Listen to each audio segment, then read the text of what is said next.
বাঙালি মানেই মাছ ভাজা খেতে বড় বেশি ভালোবাসে। তবে এরকম মুসুরির ডাল দিয়ে মাছ ভাজা আগে কখনো খেয়েছেন? কাতলা মাছের টুকরো ভালো করে ধুয়ে তাতে নুন হলুদ মাখিয়ে তার মধ্যে পেঁয়াজ বাটা, আদা রসুন বাটা, অল্প কাঁচা লঙ্কা আর দই দিয়ে ম্যারিনেট করে রাখবো। আর তাতে দেবো অল্প কাশ্মীরি লঙ্কার গুঁড়ো আর গরম মশলা দিয়ে আমি আধ ঘন্টা মতন মাছগুলোকে ম্যারিনেট করে রাখবো। তার মধ্যে আমি দুমুঠো মুসুরির ডাল শুকনো খোলায় ভালো করে ভেজে নেব। তারপর ঠান্ডা করে সেই মুসুরির ডাল মিক্সিতে দিয়ে এই রকমভাবে গুঁড়ো করে নেব। এইবার ম্যারিনেট করা মাছের পিস এক একটা করে নিয়ে মুসুরির ডালের গুঁড়ো লাগিয়ে এইভাবে কোটিং করে নেব। এইবার সর্ষের তেল গরম করে তার মধ্যে এক একটা পিস দিয়ে দেব আর স্লো আঁচে ভাজবো। বেশ লাল লাল করে মুচমুচে করে ভাজবো।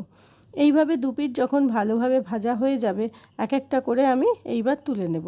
হয়ে গেল মুসুর ডালের মুচমুচে মাছ ভাজা। গরম গরম ভাতের সাথে পরিবেশন করুন বা কাসুন্দি দিয়ে সস দিয়ে এমনি এমনিই খান, খুব ভালো লাগবে।